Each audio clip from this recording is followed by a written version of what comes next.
paparating po na 2018 ay masasaksiyanan natin ang unang batch ng mga K-12 graduates. Kaya naman mahalagang pag-usapan po muli natin itong K-12. Makakasama natin dito live sa ating studio ang outstanding congressman ng Super Brands Marketing International 2016-2017 mula sa una ang edukasyon party list. Walang iba kundi si Congressman Bong Belaro. Good morning. Good morning, Jules. Good morning for inviting me again here at your pleasure. Top-rated show, I heard. Thank you. Thank you. Bago man lang matapos yung taon, Congressman, mapag-usapan po muli natin itong napakahalagang issue, siyempre sa education sector, ang K-12. Ano po bang views sa K-12? Yung K-12, it's necessary for upgrading our educational system. And I see to it that the oppositors of K-12 are attacking the ill-preparedness, allegedly, of the implementation. But not necessarily on the vision, but on the content, on the significance of K-12 system. Okay, so this 2018, ito na nga po yung unang batch ng mga K-12 graduates natin. At ang expected po sana sa kanila ay talagang pagka-graduate nila, they are ready to be employed already. Sa tingin nyo, sa opportunities-wise, meron po bang may bibigay talagang trabaho dito sa mga K-12 graduates natin? If I would to rate the K-12 system, I would say, in a scale of 1 to 10, I probably would give it an 8. And I'm saying this more of on an optimistic note because it's really a thing which was, I think, done in a rush manner.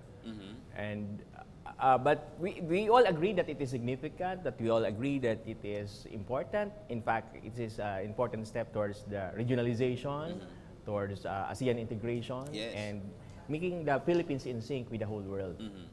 Okay. So, as someone from the unang edukasyon party list, syempre kayo po yung siguro party list na talagang nakamandato na more on education ng mga bills na inyong ihahain. Ano po ba yung mga maaari pang repasuhin dito sa batas na ito? A lot of things, Jules, but it's more on the implementation. In fact, I am the author of a resolution in Congress which proposes to mandate the Department of Education.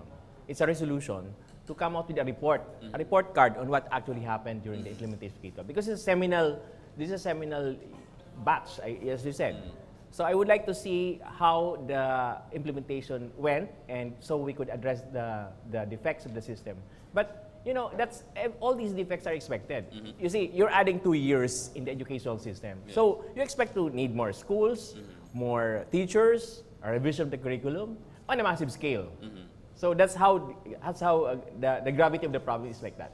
Okay. Moving forward and on a bigger picture, kanina, Congressman, nabanggit ninyo itong ASEAN integration at mahalaga na talagang nagle-level up tayo eh. And when we're talking about ASEAN integration, ito yung maaari ka na magtrabaho sa ibang bansa dito sa ASEAN na mas maluwag dapat. Sa tingin ninyo, yung quality of graduates natin, at par na ba ito sa iba't ibang mga bansa dito sa Southeast Asia?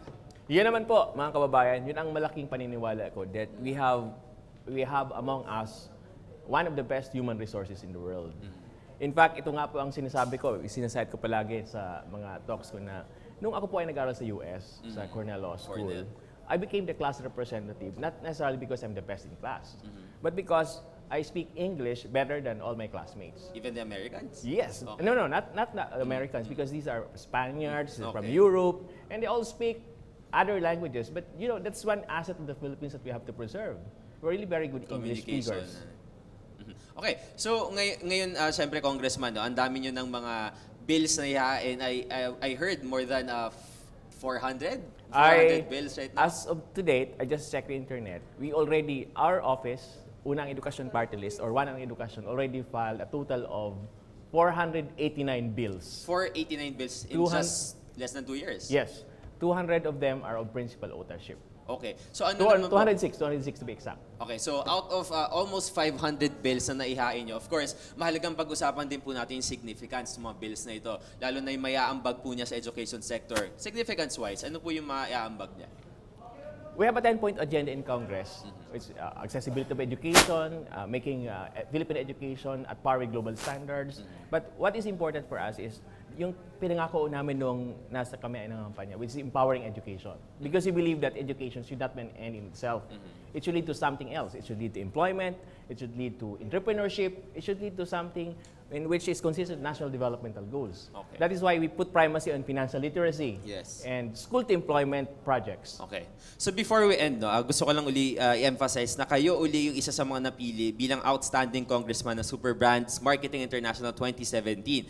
More than the bills, ano po kaya sa tingin nyo yung naging qualification kaya po kayo uli isa sa mga napili dito? Mahirap yan, Jules, kasi that's rather self-serving. But I would say that probably the organizers of Super Brands Marketing International look at the quality of legislation because most of my bills are pro-education and perhaps also the participation in the legislative processes, like for example, this representation has perfect attendance and also holding positions in the House of Representatives, participating in committee hearings, and things like that. I think they all factor it in. Alright, congratulations. At sana lahat ng mga congressman natin talagang ganyang kasipag. And of course, yung mga bills, talagang significance-wise, talagang may aambag for national development. Thank you so much for being here. Salamat. Muli nakasama natin ang representante ng unang edukasyon, walang iba kundi si Congressman Salvador Bong Belaro. Thank you so Merry much. Christmas po sa inyong lahat.